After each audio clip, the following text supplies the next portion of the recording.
Pada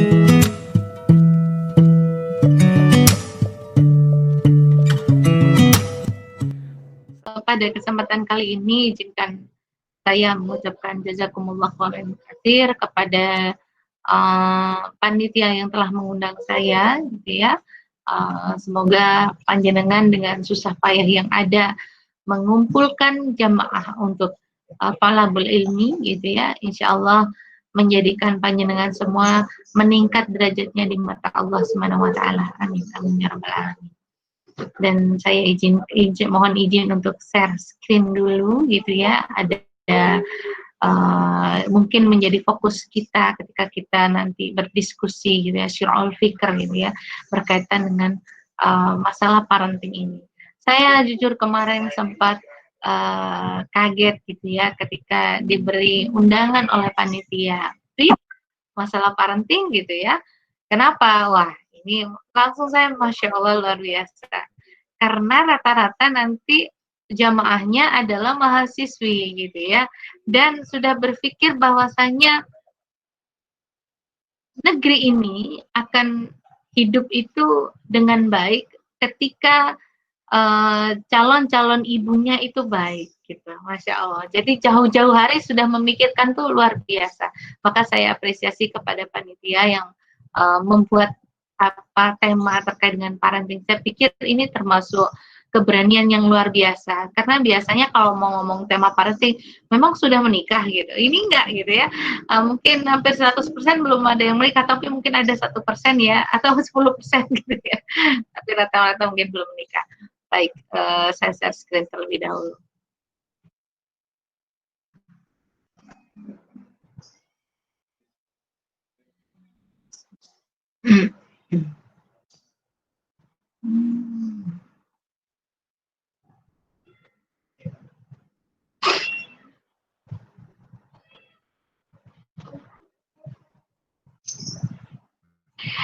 Baik, apakah sudah tampak di layar?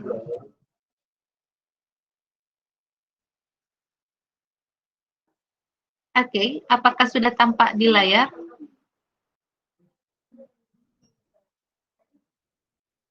Halo, mendengar suara saya ya? Sudah, Ibu. Alhamdulillah. Mungkin kalau yang lain mungkin biasanya itu pastinya di mute gitu. Mungkin MC-nya ketika saya khawatir tahu-tahu suara saya hilang atau bagaimana.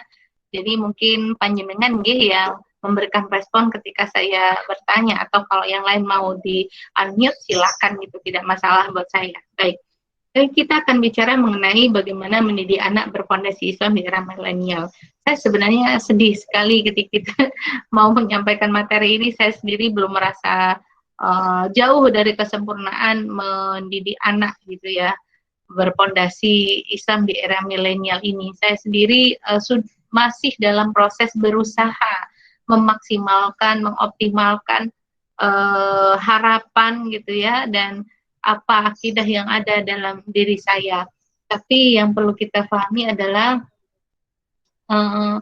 bahwa sebenarnya kata mendidik itu, gitu, kata mendidik itu karena kita di Indonesia, maka saya coba rujuk dulu. Kamus Besar Bahasa Indonesia itu sebenarnya apa, gitu ya. Jadi kalau dalam Kamus Besar Bahasa Indonesia itu, mendidik itu adalah memelihara dan memberi latihan, gitu ya. Latihan apa? Jadi ada ajaran, tuntunan, dan juga memberikan semacam role model, ya, mengenai akhlak dan kecerdasan berpikir. Itu sebenarnya demikian. Nah, kalau bagaimana dengan dalam Islam sendiri? Jadi ada buku kitab Ta'lim Muta'alim, gitu ya. Ta'lim Muta'alim itu kitab yang luar biasa sekali. Mungkin yang Anda sudah pernah di madrasah ataupun pernah di pondok pesantren itu insya Allah sudah pernah mengupasnya, gitu ya. Jadi kata taklim itu sendiri ternyata artinya ya mendidik. Jadi taklim itu sebenarnya dari mendidik, gitu ya. Dalam kaidah syara, kalau kita berbicara taklim itu Masya Allah ya, itu dengan membersamai sesuai dengan kaidah syara, gitu ya. dengan tujuan berkeluarga sesuai dengan ayat yang tadi di awal saya bacakan, yaitu Quran surat At-Tahrim ayat 6, dan menjadikan surga sebagai akhir pengharapan. Sebenarnya demikian. Jadi kata mendidik itu kita tidak bisa melepaskannya dari kaidah syarak yang harusnya kita pegang gitu ya. Bagaimana penanaman akidah itu sendiri, yaitu Al-Quran, Al-Hadis, Ijma' dan Qiyas para sahabat. Hanya saja demikian. Kalau kita berbicara mendidik, gitu ya, banyak orang itu masih hanya menemani. Jadi menjadi, misalnya umat saat ini, kenapa kok Indonesia menjadi bingung dengan apa karakter yang ingin dibangun untuk apa karakter yang ingin dibangun, kehilangan karakter dan sebagainya. Kenapa? Karena ketika mendidik anak, mulai dari usia dini sampai dengan usia dia bisa dilepas, itu sifatnya masih menemani. Jadi menemani, dan proses mendidik ini ternyata di Indonesia gitu, ini masih jauh sekali dengan apa yang dicontohkan Rasulullah, para sahabat, tabi'in ataupun tabi'ah. Kenapa? Ketika mendidik, ketika sudah ada sekolah formal, ya, ketika sudah ada sekolah formal, ternyata pengharapannya, sifat rojak yang harusnya pengharapannya kepada Allah, kemudian surga itu sebagai ujungnya, itu tidak dilakukan. Sehingga pengharapannya itu adalah yang mendidik itu adalah guru. Orang tua hanya menemani saja. Jadi akhirnya banyak, sebagian besar waktu anak-anak itu di luar daripada pada keluarga itu sendiri. Nah, maka ini yang sebenarnya menjauhkan dari tujuan berkeluarga itu sendiri dalam Quran surat At-Tahrim ayat 6, yaitu menjauhkan keluarga ya dari api neraka. Karena kita tidak tahu di luar itu bagaimana, kita bukan CCTV yang bisa memantau setiap saat, kan tidak bisa seperti itu. Maka harusnya kata taklim yang ada ini, ya, mendidik yang ada ini, itu membersamai sesuai dengan kaidah syarak. Maka mendidik itu dalam sudut pandang agama kita, Islam, Masya Allah ya, Islam itu rahmatan lil alamin. Dia bukan hanya efektif pada zaman Rasulullah, bukan hanya efektif pada zaman sahabat, bukan hanya efektif pada zaman tabi'in, tabi'at, bukan. Tapi sampai akhir zaman, bahkan di era sekarang, masuk era milenial abad ke-21 gitu ya, entah besok lagi abad ke-22, entah besok lagi abad ke-23, Allahu a'lam bishawab ya, itu harusnya tetap menjadi pegangan. Maka kalau kita berbicara mendidik, ya ini tadi ujung tombaknya itu harusnya urgensinya yang pertama harus menjadi landasan dan dasar kita berpikir itu adalah Al-Quran, Al-Hadis, Ijma' dan Qiyas para sahabat. Maka dari itu, karena harusnya pijakan kita itu adalah Al-Quran yang pertama. Bagaimana kemudian Rasulullah itu menjabarkannya, bagaimana Rasulullah mendidik anak gitu ya. Masya Allah. Tidak ada cacat di dalam Al-Quran. Semuanya sempurna. Kita berbicara kisah ada di sana ya. Allah menghujahkan mengenai kisah para nabi, menghujahkan mengenai masalah keluarga. Bagaimana dengan keluarga Imran, ya, sampai dengan melahirkan Maryam. Masya Allah. Ya, itu banyak sekali di sana kaidah yang bisa kita dapatkan. Maka dari itu, yang ingin saya sampaikan di sini, ya, kita sira'ul fikr di sini, bahwasanya urgensi dari mendidik anak, urgensinya mendidik anak itu harus dipahami terkait dengan posisi anak itu sendiri dalam Al-Quran seperti apa. Ya.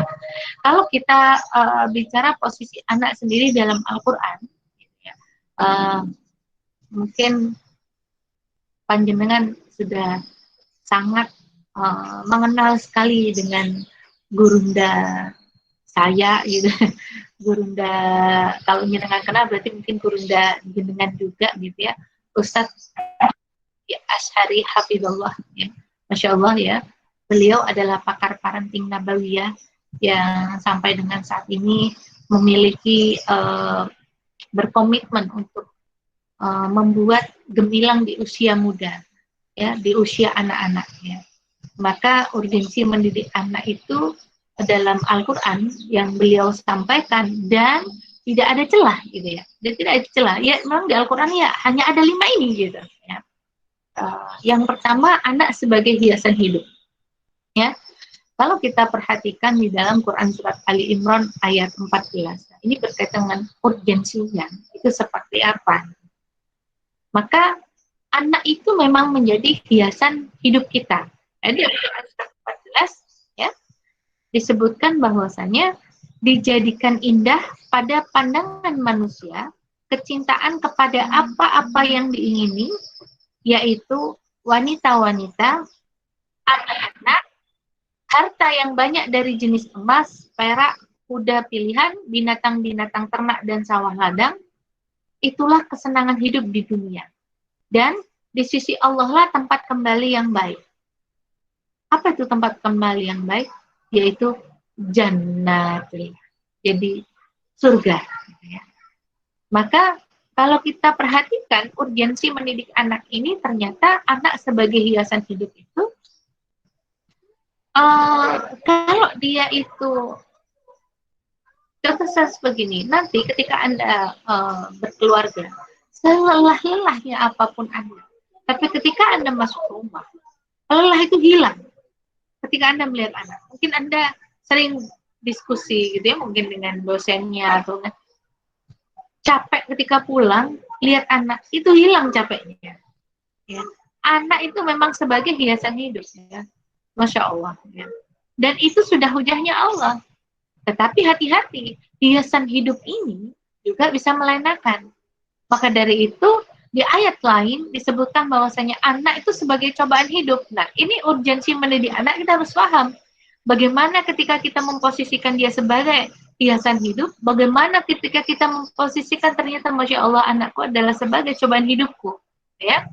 Di dalam Quran surat Al-Munafikun ayat 9, ya, kalau kita perhatikan di ayat ini disebutkan bahwasanya hai orang-orang yang beriman, janganlah hartamu dan anak-anakmu melalaikan kamu dari mengingat Allah. Barang siapa yang berbuat demikian, maka mereka itulah orang-orang yang merugi. Kita perhatikan bagaimana anak sebagai cobaan hidup.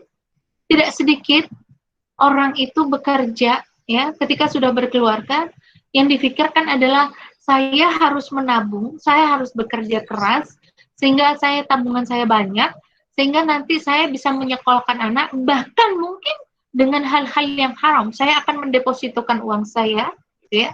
Yang kita tahu sendiri deposito itu sebenarnya bagaimana hukumnya, gitu ya. Karena di situ pasti ada penggandaan uang, menggandakan kelebihannya dan sebagainya. Depositokan, saya akan asuransikan pendidikan anak saya, gitu ya. Tidak ada rojak dalam hatinya, ya.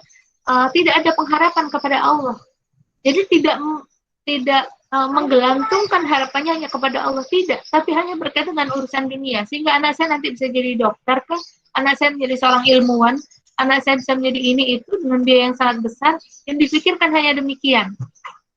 Anak itu sebagai cobaan hidup, sehingga ketika dia bekerja, kemudian yang dipikirkan hanya untuk menabung, akhirnya mohon maaf, akan banyak sekali akhirnya orang tua yang meninggalkan anaknya. Ya. Orang tua yang terpisah dari anaknya hanya untuk urusan bekerja. Misal kalau akhwat fillah yang dirahmati Allah, gitu ya, ibu itu adalah madrasatul ula, sekolah bagi anak-anak. Tapi bapak itu adalah kepala sekolah. Maka kalau kita perhatikan, ketika anak ini sebagai cobaan hidup, jangan sampai ketika kita berupaya untuk memposisikan anak kita ini sebagai investasi yang berharga kita, gitu ya, nanti di hadapan Allah. Gitu. Tapi malah kita salah. Hal yang kita lakukan semuanya sia-sia. Karena anak memang sebagai cobaan hidup. Maka dari itu tidak menutup kemungkinan anak itu akan selalu menggoda, ketika dalam kesehariannya gitu ya. Sedih sekali gitu ketika anak ini mungkin akhirnya hidup kita ini hanya untuk anak, hanya untuk anak, hanya untuk anak. Itu sebenarnya salah gitu ya.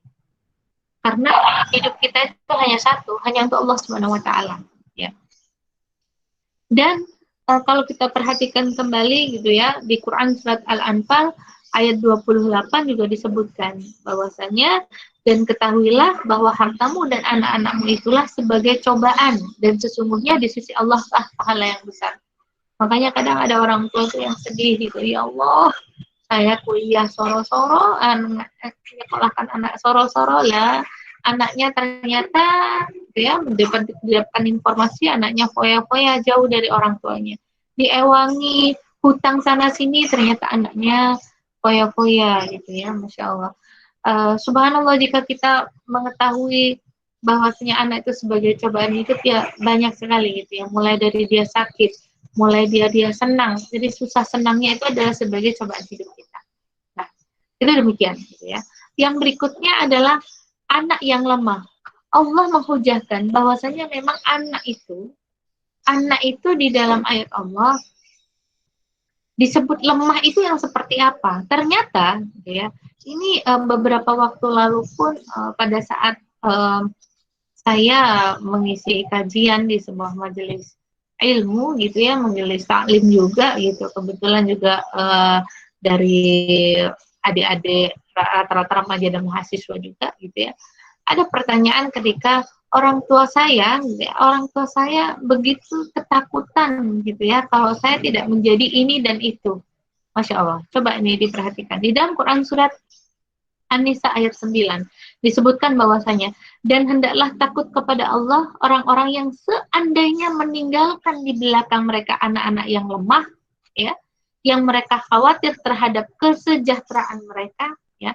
Oleh sebab itu hendaklah mereka bertakwa kepada Allah dan hendaklah mereka mengucapkan perkataan yang benar ya. Jadi orang tua itu benar-benar harus memperhatikan generasi berikutnya.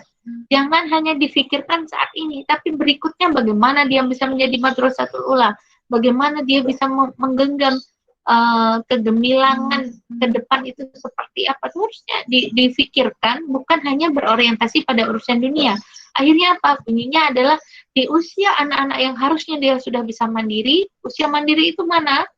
Usia mandiri itu adalah di atas 12 tahun. Jadi kalau kita sendiri sebagai anak, di atas 12 tahun kita belum bisa mandiri, berarti orang tua kita sebenarnya gagal. Dan jangan mengulang kegagalan orang tua kita. Ya. Kenapa? Berarti orang tua kita belum bisa mendidik kita sebagai orang tua yang tidak takut ketika anak-anaknya itu lemah gitu. Lemah itu bergelisah akan kesejahteraannya. Nah, kan orang tua sekarang takut nanti kamu ya apa kalau kamu nanti pas ini seperti itu ya, ada kegelisahan yang salah. Kenapa? Karena tidak siap. Kenapa? Karena urgensi mendidiknya yang kurang gitu ya. Kemudian yang berikutnya, urgensi mendidik anak itu adalah memahami posisi anak sebagai musuh. Ya Allah, gitu ya. Ternyata perhatikan saja gitu fakta-fakta fenomena yang ada saat ini. Atau kita lihat saja kisahnya bagaimana Nabi Nuh, bagaimana anaknya ditenggelamkan bersama umatnya yang tidak memenuhi seruan Nabi Nuh. Ya.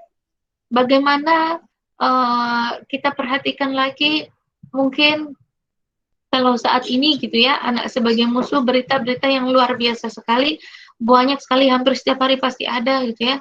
Bagaimana anak memukul orang tuanya, bagaimana anak memenjarakan orang tuanya, bagaimana anak begini-begini dengan orang tuanya. Na'udzubillah min dzalik, semoga kita tidak termasuk di dalamnya. Kenapa? Ternyata anak sebagai musuh itu di dalam Quran surat At-Taghabun ayat 14 disebutkan bahwasanya, hai orang-orang mukmin, sesungguhnya di antara istri-istrimu dan anak-anakmu ada yang menjadi musuh bagimu, gitu ya. Maka berhati-hatilah kamu terhadap mereka, dan jika kamu memaafkan dan tidak memarahi serta mengampuni mereka, maka sesungguhnya Allah Maha Pengampun lagi Maha Penyayang. Artinya di sini apa? Allah itu Maha Pengampun lagi Maha Penyayang. Tapi ketika anak-anak kita ini menjadi musuh bagi kita. Musuh, disebut musuh itu apa? Ketika kita itu sudah menjalankan kaidah syara, tetapi mereka menolak. Nah, itu namanya musuh. Bukan kebalikannya. Kita tidak menjalankan kaidah syara, anak kita menjalankan kaidah syara, terus kita dimusuhi dan kita marah kepada mereka. Itu salah gitu. Kenapa? Awatilah yang dirahmati Allah Subhanahu wa taala. Saya sering sekali mendapat curhatan dari awat filah yang lain gitu ya, ataupun ibu-ibu ataupun remaja-remaja gitu ya, muslimah yang gelisah karena orang tuanya. Contoh seperti ini. Ya Ustazah, saya kuliah di Jember. Kemudian ketika saya kembali, orang tua saya melihat saya menutup aurat secara sempurna, orang tua saya marah. Bahkan orang tua saya memutus uang saku saya. Ini tidak satu dua saya menemukannya. Kenapa? Karena orang tua betul-betul tidak menyadari pentingnya aurat. Seperti itu. Ya. Lalu apa yang harus saya lakukan? Ya.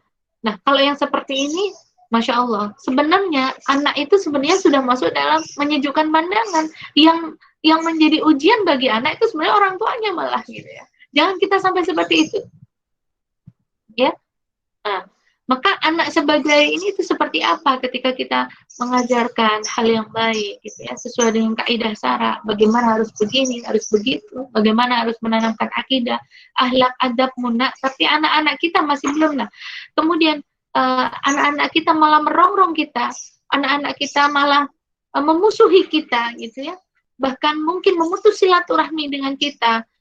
Ya, bisa jadi saat itu anak kita sebagai cobaan hidup, bisa jadi saat itu anak kita sebagai musuh. Tetapi fakta yang ada jika demikian biasanya anak ini sebagai musuh. Kondisinya seperti itu.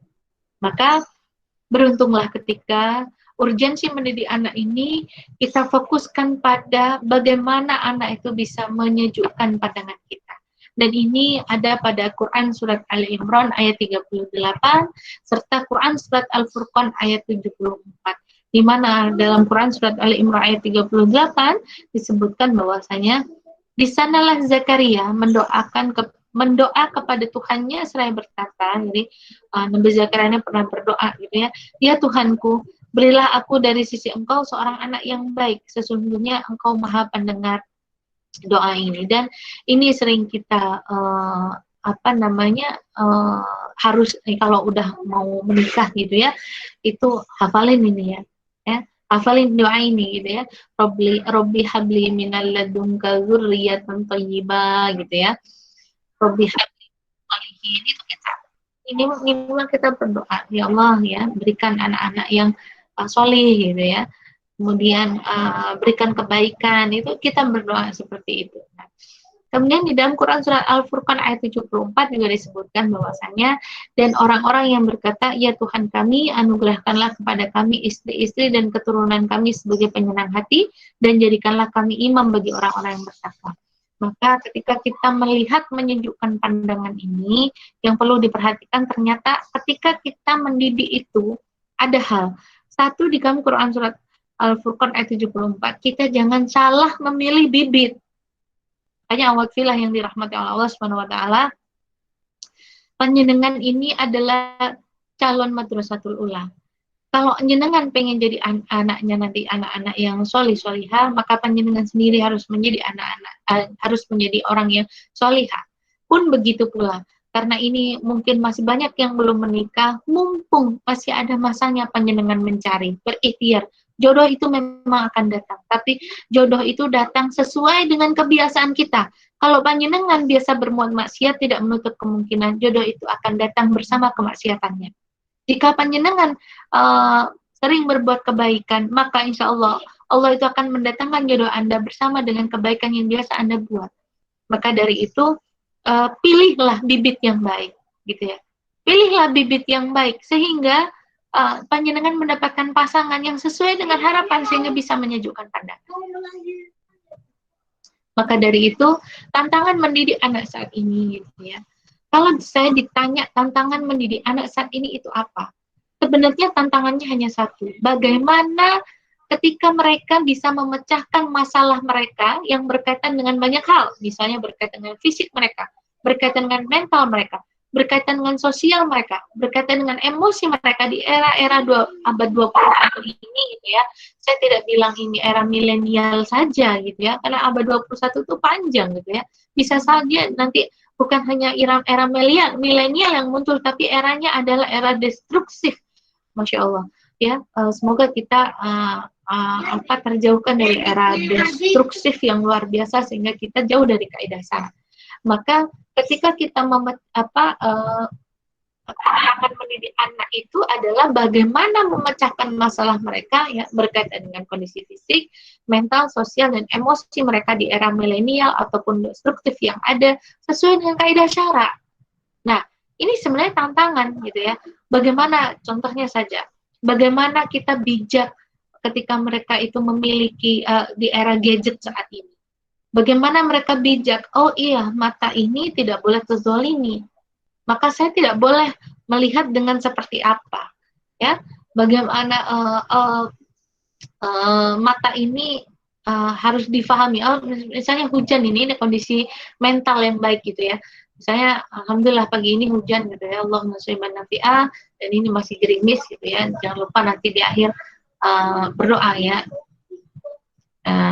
Semoga Allah memberikan rahmat pada kita. Nah, contoh saja ketika kita bicara mengenai kondisi fisik anak, itu taunya gadget itu enak dipakai, televisi itu enak dilihat, tapi ketika mereka tidak paham, kenapa sih kita harus menjaga jarak ketika kita menggunakan gadget, kenapa kita dia tidak memahami kenapa harus berjarak ketika melihat televisi, misalnya seperti itu. Kenapa kita harus membaca itu tidak boleh terlalu dekat, gitu ya? Dia tidak memahami itu, maka apa yang terjadi? Karena dia tidak paham mengenai sebenarnya Allah menganugerahkan kita mata, ini fungsinya untuk apa? Dan kita tidak boleh menzalimi mata kita. Kita tidak boleh menzalimi mata kita, karena ketika mata ini tidak tergunakan dengan baik, maka layaknya tubuh ketika satu sakit, maka tubuh yang lain bisa menjadi sakit. Ketika mereka tidak memahami itu, rugi. Kita bicara mengenai masalah sosial. Sekarang di luar disampaikan bahwasannya, sebaiknya anak itu dibiasakan keluar rumah. Oke, bagaimana dengan waktunya? Harus difahamkan. Ketika mereka tidak memahami kaidah syara, contoh saja di dalam Quran surat Al-Asr. Bagaimana sore itu harusnya tidak digunakan untuk berdiskusi, bercandaria, dan sebagainya. Tapi sore itu digunakan untuk berzikir. Apalagi mendekati waktu asyar. Ketika mereka tidak memahami itu, gitu ya. Karena ada di dalam Quran surat Al-Asr, ya. Wal ash innal insana lafi khusr illa alladziina aamanu wa 'amilus shalihati wa tawassaw bil haqq wa tawassaw bis sabr. Para malaikat tidak memahami ada apa di waktu sore. Kenapa Allah menurunkan ayat-ayat ini? Ya mereka mungkin akan santainya gitu ya. Di luar akan banyak jam-jam maghrib masih ada di lapangan sepak bola. Jam-jam maghrib masih akan ada yang bermain futsal mungkin ya. Tapi mereka tidak memahami mengenai waktu dan mereka termasuk orang-orang yang merugi. Ya. Na'udzubillah min dzaliknya. Maka tantangan mendidik itu harusnya tantangannya adalah bagaimana mereka memecahkan masalah mereka gitu ya dengan sudut pandang kaidah syara. Ini nggak bisa diserahkan kepada sekolah, tidak bisa. Dan ini yang harus melakukan adalah orang tua, ya. Orang tua dengan membersamai, ya. Membersamai itu mulai pagi sampai tidur lagi. Gitu. Makanya rugi sekali ketika tidak bisa membersamai anak-anak kita, itu rugi nanti. Jangan lewatkan itu, ya. Maka dari itu, kalau pendidikan yang seperti apakah gitu ya, pendidikan yang seperti apakah yang seharusnya ada, yaitu pendidikan intinya. Apa itu pendidikan ruhiyah? Tidak bisa dipungkiri lagi. Karena saya katakan pendidikan ruhiyah. Karena begini,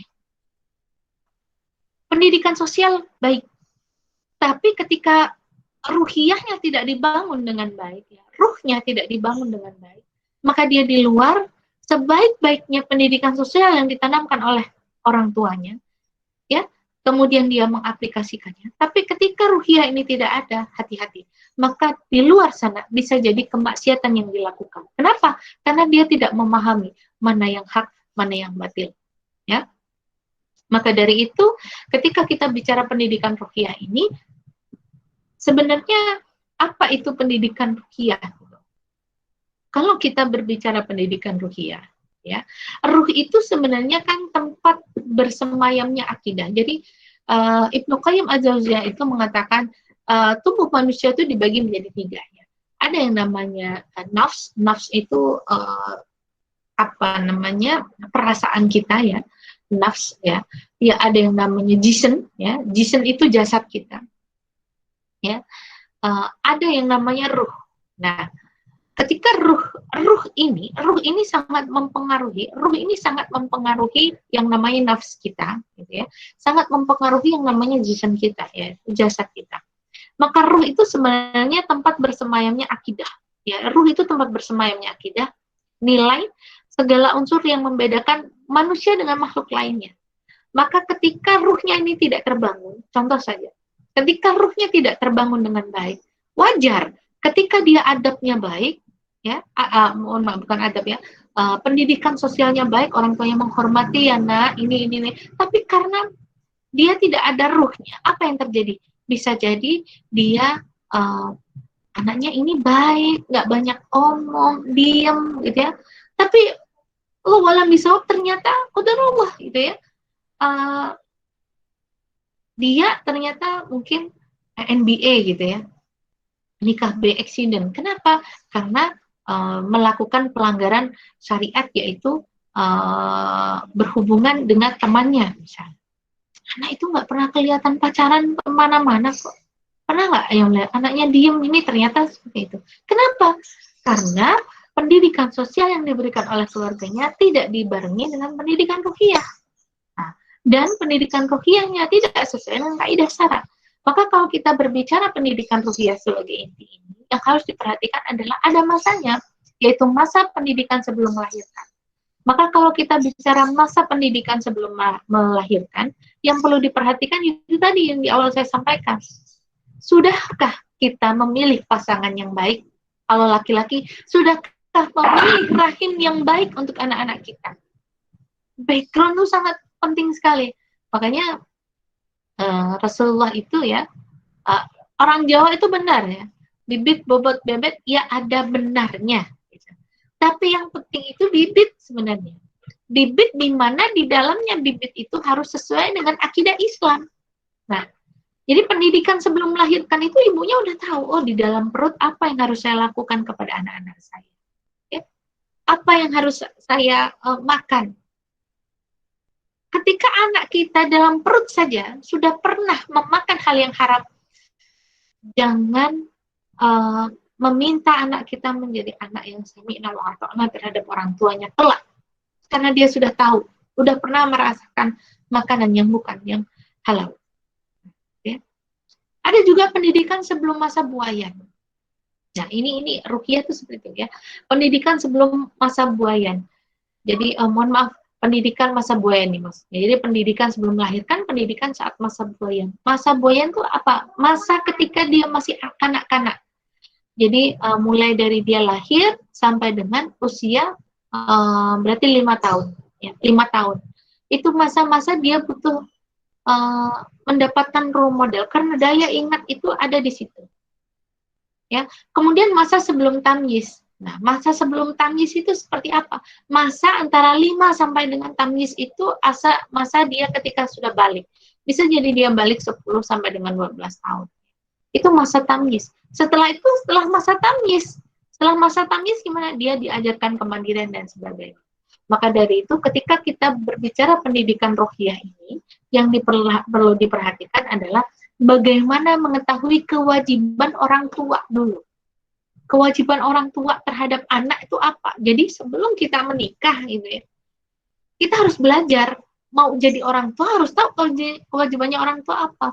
Dan Rasulullah mengajarkan ini. Yang pertama, gitu ya, kewajiban orang tua terhadap anak dimulai sejak sebelum menikah dan berlanjut sepanjang hidupnya. Nah, itu kewajiban kita. Maka pendidikan ruqyah ini ditanamkan untuk itu. Gitu. Yang pertama, ya, yang pertama.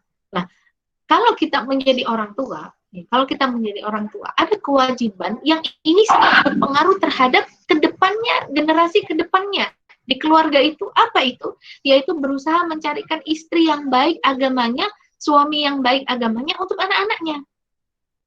Maka panjenengan, kalau jenengan itu jangan termakan oleh cinta gitu. Kalau jenengan tahu, misalnya jenengan menyukai seseorang misalnya hanya karena ketampanannya, hanya karena kebaikannya, tapi bukan berkaitan dengan kaidah syarat.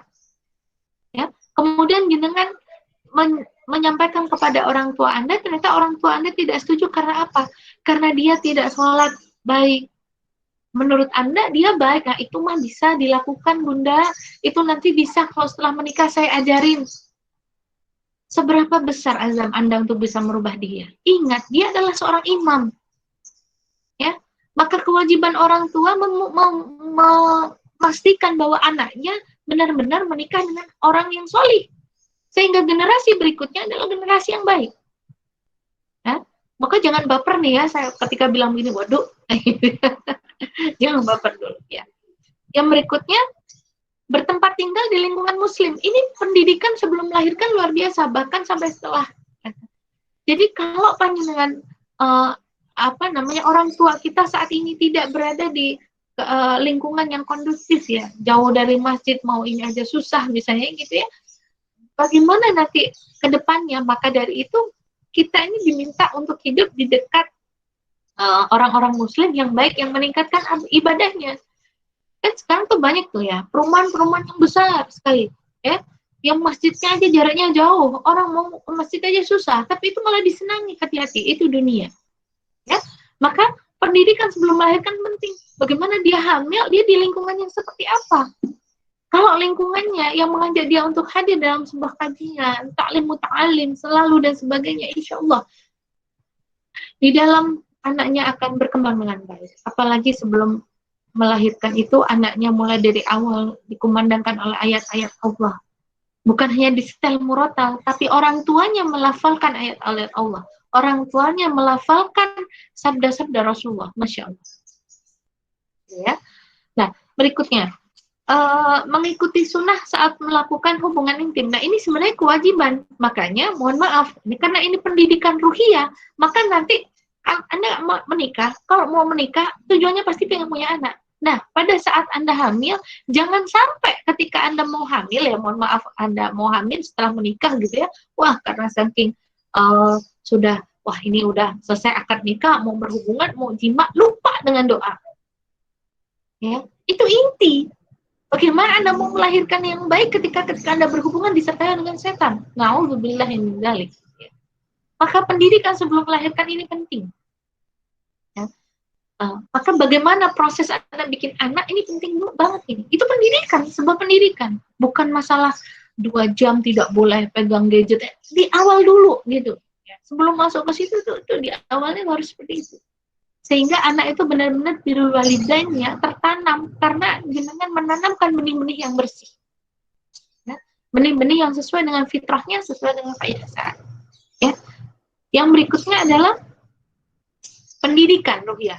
Jangan gadaikan anak kita. Nah, kalau panjenengan nanti sudah benar-benar sudah menikah gitu ya, menabung untuk anak akikoh. Jangan mikir dulu pendidikan anak, itu Allah rezeki. Tapi kewajiban pendidikan apa itu, jangan tergadaikan.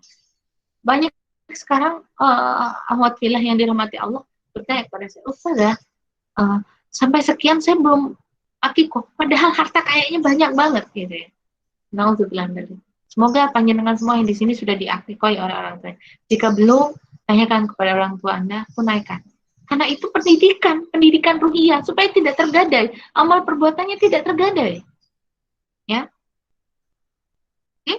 Berikutnya, pendidikan yang berikutnya adalah selalu memberikan makanan yang baik. Jadi ini kewajiban orang tua, memberikan makanan yang baik. Baik itu bagaimana? Halal dan thayyib. Tidak semua yang halal itu thayyib. Mohon maaf ya.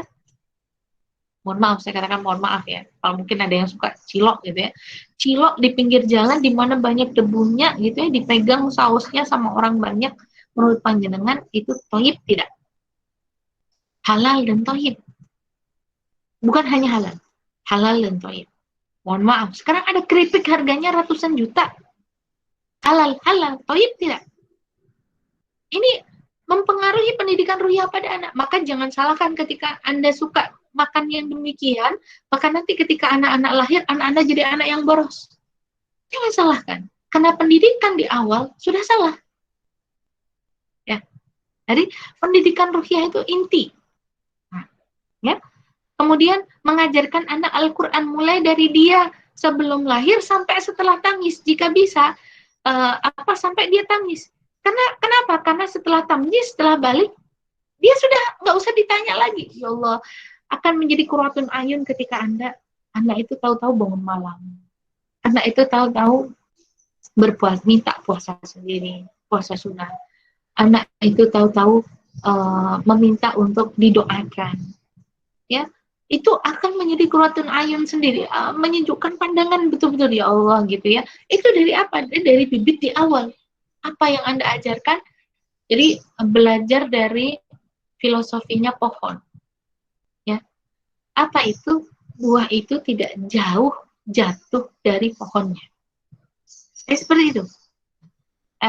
Maka mengajarkan, membiasakan anak-anak berpuasa. Membiasakan anak-anak berpuasa itu bukan hanya menahan lapar, itu tidak. Mengajarkan untuk emosinya, mengajarkan untuk dia berbaik sangka kepada orang, mengajarkan dia untuk menyejukkan pandangan kepada orang lain, ya. Mengajarkan anak untuk disiplin dan sebagainya. Itu mengajarkan puasa itu seperti itu. Ya. Kalau ditanya bagaimana caranya, ya pendidikan ruhiyah, tidak ada yang lain. Ya.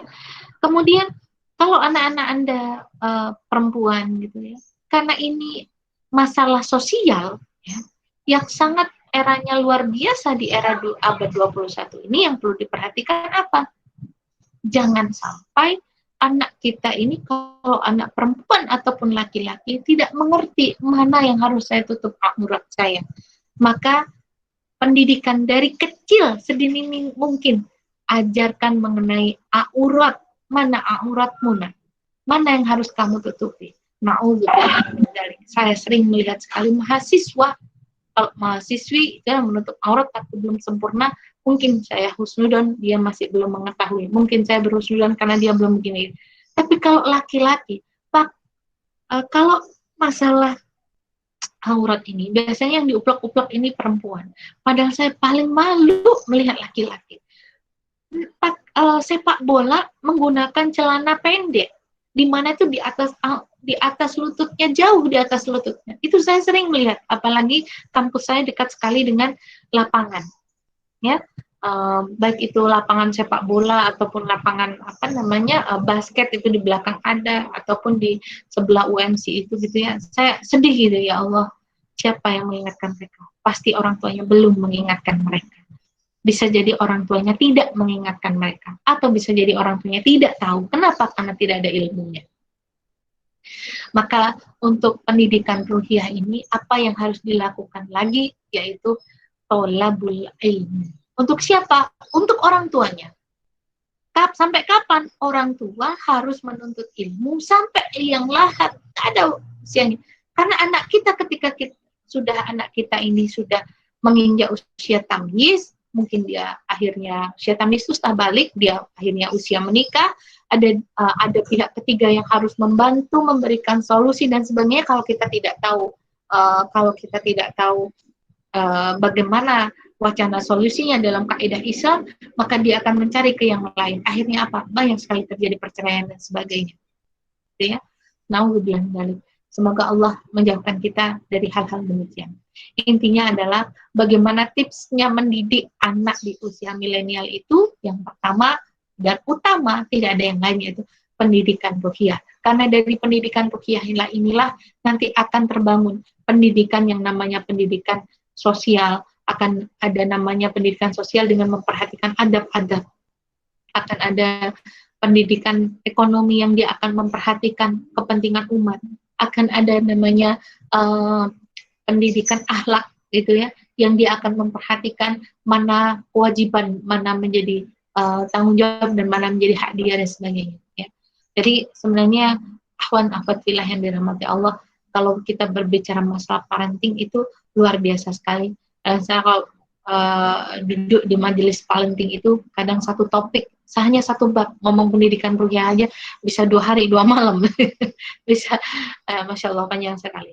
Tapi dari waktu yang pendek ini, semoga nanti menjadikan wawasan kita apa yang harus kita lakukan untuk menjadi seorang madrasatul ulah, gitu ya. Ya, mungkin itu yang bisa saya sampaikan, dan di akhir ini ada sebuah hadis riwayat Bukhari, gitu ya, sampaikan bahwa akhlak, ajarkan anak-anak kita akhlak, ya.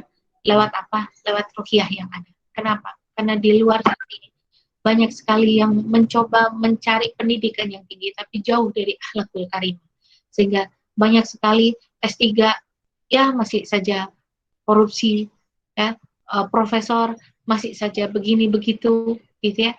Maka tidak akan ditanya nanti apa pendidikan anak Anda, tidak, tapi Anda akan ditanya bagaimana Anda mempertanggungjawabkan amanah yang luar biasa, yaitu seorang anak.